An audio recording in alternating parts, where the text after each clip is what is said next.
بسم الله الرحمن الرحيم. فصل في أصناف إعراب الاسم.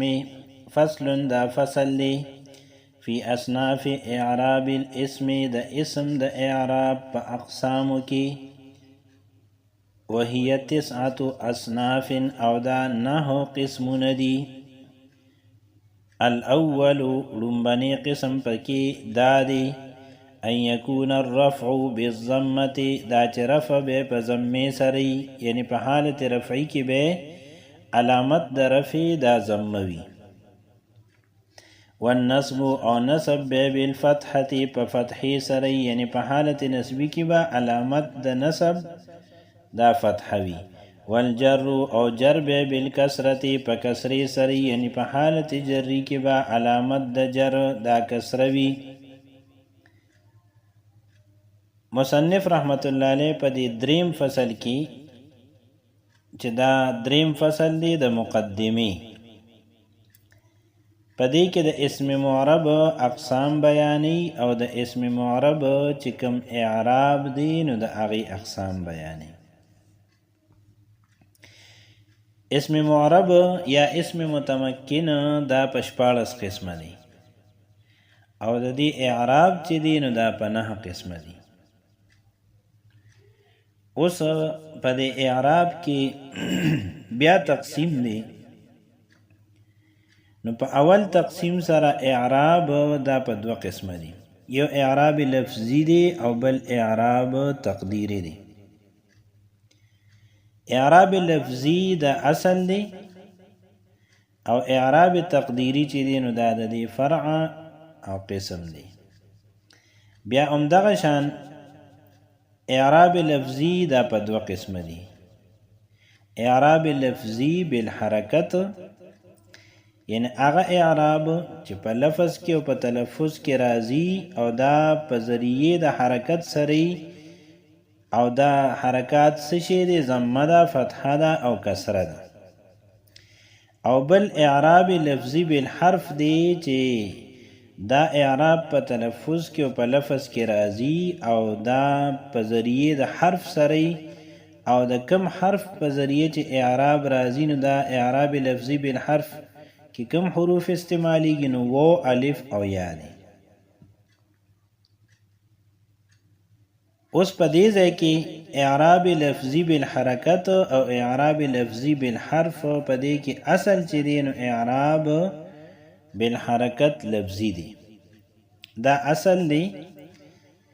په دې وجه باندې مصنف رحمت الله علیه د ټولو نه لومبي د دې شروع وکړه چې رفع به ضمې سری، نصب به فتحې سری او جر به کسرې سری.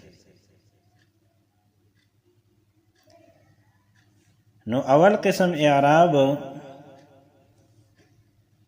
هغه په دې تفصیل سره دی ان يكون الرفع بالضمه والنصب بالفتحه والجر بالكسره. حالت رفعی کې با پدې باندې ضمې د ضمې نه به پته لګي چې دا په حالت رفعی کې دی. په حالت نسبی کې به په فتحې د فتحې نه به پته لګي چې دا په حالت نسبی کې دی، او په حالت جری کې به پدې باندې کسرې د کسرې نه به پته لګي چې دا په حالت جری کې دی. او په نور الفاظو کې د دې مونږ داسې ویلی شو چې کوم ځای کې عامل د رفع موجود وي نو ضمه به ورکوي د رفع د علامت په طور باندې. عامل د نصب چې موجود وي نو فتحه به ورکوي د نصب د علامت په طور. او کوم ځای کې چې عامل د جر موجود شي نو هلته به کسره ورکوي او دا کسره به علامت د جر وي. اوس دا اعراب بالحرکت لفظی دی او په دریوانو حالاتو کې په دریوانو حالتونو کې جدا جدا حرکت دی. په رفع کې ضمه ده، په نصب کې فتحه ده، په جر کې کسره ده. نو دا قسم د اعراب چې اعراب بالحرکت لفظی دی او په هر حالت کې بیل بیل حرکت دی نو دا قسم مصنف رحمت الله علیه دا س وجوهات په بنا باندې مقدم کو ذکر کو په اول کې ځکه چې دا اعراب بالحرکت دی او اعراب بالحرکت اصل دی او اعراب بالحرف چې دی نو دا د اعراب بالحرکت فرع ده. دویم وجه د دې دا چې دا اعراب په دریو حالتونو کې درې قسم حرکات سره دي او دریوانو حالتونو کې درې حرکات چې راشي نو دا اصل دی او چې کله د دریو حالتونو لپاره دوه حرکات استعمال شي نو دا د دې فرع ده. په دې وجه باندې دا اصل دی نو دا مقدم. د دې عبارت ترکیب بداسي کو چې هاذا دا مبتدا دی او محذوف دی. فصل دا موصوف دی فی اصناف اعراب الاسم دا جار مجرور متعلق د ثابتون دا صفت دی موصوف سره صفتنا دا خبر. هي تسعة اصناف دا مبتدا خبر دی. الاول دا مبتدا دی ان مصدریه ناصبه دی. یکون دا فعل ناقص دی. الرفع معطوف علیه دی بالضمه جار مجرور دا متعلق د ثابتا معطوف علیه دی. و عاطفه دی النصب معطوف په الرفع باندې او بالفتحه جار مجرور متعلق د ثابتا دا معطوف دی په بالضمه دی. و عاطفه دی الجر دا معطوف ثانی دی په الرفع باندې او بالکسرة جار مجرور متعلق د ثابتا معطوف ثانی دی په بالضمه دی. الرفع معطوف علیه د دوالو معطوف سره دا اسم شو د فعل ناقص د پاره او بالضمه معطوف علیه د دوالو معطوف سره دا خبر شو د فعل ناقص. فعل ناقص د خپل اسم او خبر سره دا جمله اسمیه خبریه په تعویل دا مفرد سره دا خبر شو د مبتدا. مبتدا سره د خبرنا دا جمله اسمیه خبریه شو. ويختص او دا اول قسم اعراب خاص کولی شي بالمفرد المنصرف الصحیح په مفرد منصرف صحیح پوری. یعنی دا قسم اعراب د اسم متمکن پشپاړسو قسمونو کې لومبنی قسم چې دی مفرد منصرف صحیح اغیتا ورکولی شي. وهو عند النحات پمینس کې دا پریک دی دا تعریف دی دا صحیح. وبالجار مجر الصحیح دا عطف دی په بالمفرد باندې. نو داسې شو چې دا قسم اعراب خاص کولی شي په مفرد منصرف قائم مقام د صحیح پوری. نو دا پکې دویم قسم شو. د اسم متمکن د ټولو نه لومبی قسم چې دی نو هغه دی مفرد منصرف صحیح. نو دا لومبنی اعراب چې ذکر شو دا د هغې پورې خاص دی. همدغه شان دویم قسم د اسم معرب او د اسم متمکن هغه دی مفرد منصرف قائم مقام د صحیح. نو دا لومبنی قسم د اعراب چې ذکر شو نو دا هغې پورې هم خاص دی. وبالجمع المكسر المنصرف دریم نمبر چې دی نو دا قسم اعراب دا خاص دی په جمع مکسر منصرف پوری. اوس په دې ځای کې مصنف رحمت الله علیه دا ذکر کړل چې دا اسم متمکن لومبني درې قسمونه چې دي مفرد منصرف صحیح، مفرد منصرف قائم مقام د صحیح او جمع مکسر منصرف. د دې دروانو قسمونو اعراب دا د اولنی قسم دی چې حالت رفعی په ضمه سره دی، حالت نسبی فتحی سره دی او حالت جریه په کسره سره دی. اوس د مکمل عبارت ترجمه داسې ده ويختص بالمفرد المنصرف الصحيح دا اول قسم اعراب خاص کولی شي په مفرد منصرف صحیح پوری. وهو عند النحات او دا مفرد منصرف صحیح چې دی نو دا د نحویانو په نسبت باندې ما دا اغد لا يكون في آخره چې د دې په آخر کې نوی حرف علت حرف علت کا زید لک زید چې د دې په اول په مینس کې حرف علت خوشتا لیکن د نحویانو په نس صحیح دی ته وی چې په آخر کې حرف علت نین او آخر کې د دې دال حرف علت نه دی. وبالجار مجرى الصحیح دویم قسم د اسم متمکن دی اسم مفرد منصرف قائم مقام د صحیح دی پورې هم دا لومبنی قسم اعراب خاص دی وهو او دا قائم مقام د صحیح ما هغه دی یکون فی آخره چې د دې په آخر کې وی واون او یاون و راغلی یا ما قبلهما د دې دواړو نه وړاندې ساکن وی که دلوین لکه دلون کی و دی مخکت لام ساکن دی زبیون کی یا دا مخکت با ساکن دا نو دا اسم مفرد منصرف قائم مقام دا صحیح شو وبالجمع المکسر المنصرف او دا اولنی قسم اعراب خاص کولی شی پا جمع مکسر منصرف پوری که رجالین دا دی مثال رجالون دی تقول تبوی جاءنی زیدن و دلون و زبیون و رجالون په دې مثال کې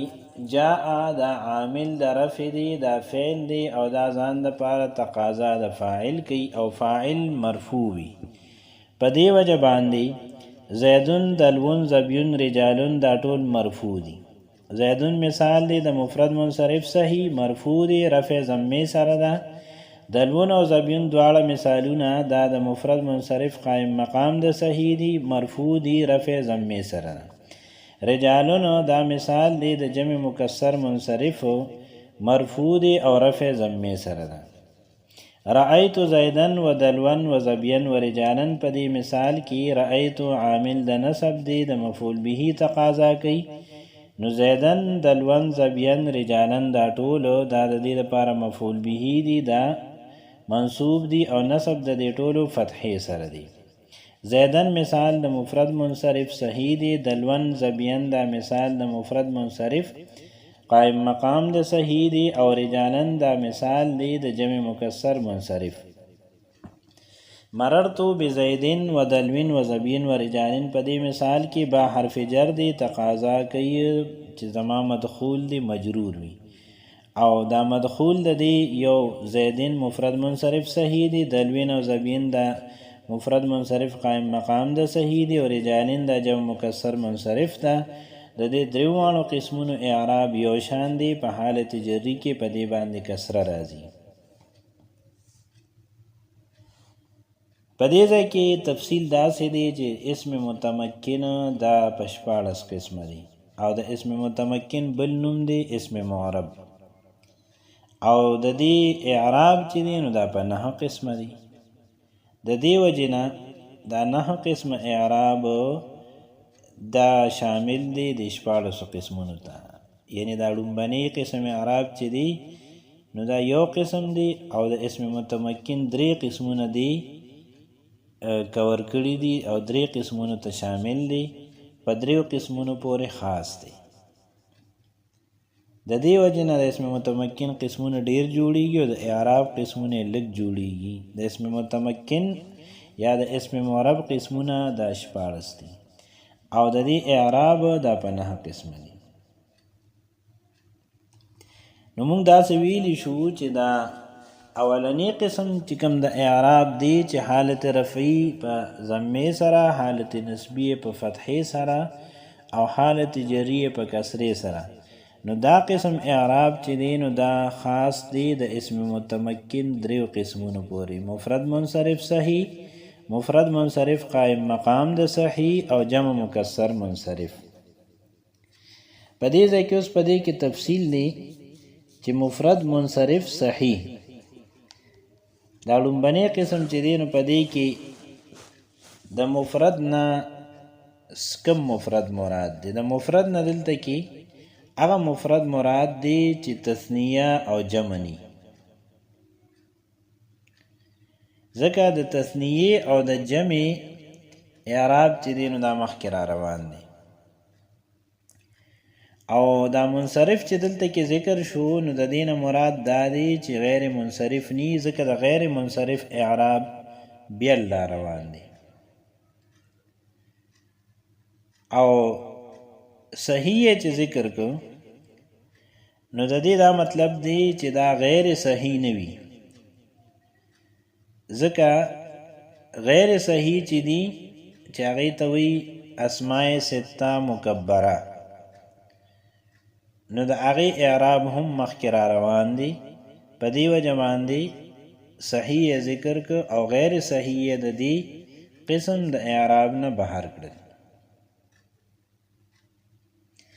اوس صحیح چې دی نو دا د نحویانو په نیز باندې څه ته وي؟ صحیح د نحویانو په نیز باندې دې ته وي چې د دې په آخر کې حرف علت نی، لکه زیدون دی نو د دې په آخر کې دال حرف علت نه دی. او د صرفیانو په نیز باندې صحیح هغې ته وي چې د دې په فا یا عین یا لام کلمه باندې همزم نوي، حرف علتم نوي، او دو حروف پکې د یو جنس نمنی. خو دلته مراد صحیح نه د نحویانو صحیح دی. او قائم مقام د صحیح د دې تعریف دا دی چې د دې په آخر کې و یا راغلی وي او د دغې و او یا نه ما قبل ساکن وي، لکه دلون او زبیون. جمع مکسر یې ځکه ذکر کړه چې جمع سالم یې تېنه بهر کړه، ځکه د جمع سالم چې دی نو اعراب دا مخکې را روان دی. او منصرف یې ځکه ووی چې جمع مکسر منتهى الجموع چې دا نو هغه غیر منصرف ته د هغې اعراب بدل دی. نو منصرف یې ذکر کړه چې منتهى الجموع کوم غیر منصرف جمع ده چې هغه ته بهر شي. اوس په دې ځای کې یو خبره د غور قابله ده او هغه دا ده چې اعراب بالحرکت د اصل دی. او کومو اسمونو ته چې اعراب بالحرکت ورکړی شوی دی نو هغه هم اصل دی. او هغه څنګه؟ مفرد دا اصل دی په نسبت سره تثنیه او جمع ته. منصرف دا اصل دی په نسبت سره غیر منصرف ته. او جمع مکسر منصرف دا اصل دا په نسبت سره جمع مکسر غیر منصرف ته. نو چونکې دا اصل دی په دې وجه باندې دی ته اصل اعراب ورکړی شو چې هغه اعراب بالحرکت دی او لفظی دی او په درېو واړو حالتونو کې حرکات مختلف دي. د دې ترکیب به داسې کو چې و عاطفه دی یا استینافیه دی. یختص فعل مجهول دی، په دې کې هو ضمیر دی، هغه نائب فاعل دی. بالمفرد المنصرف الصحیح جار مجرور معطوف علیه دی. و اعتراضیه دی، هو مبتدا دی، عند النحات مفعول فیه دی د لا یکون د پاره. ما موصوله دی او لا یکون فعل ناقص دی، فی آخره جار مجرور په اعتبار د متعلق سره دا خبر مقدم د فعل ناقص. او حرف علت مضاف مضاف الیه دا اسم مؤخر د فعل ناقص.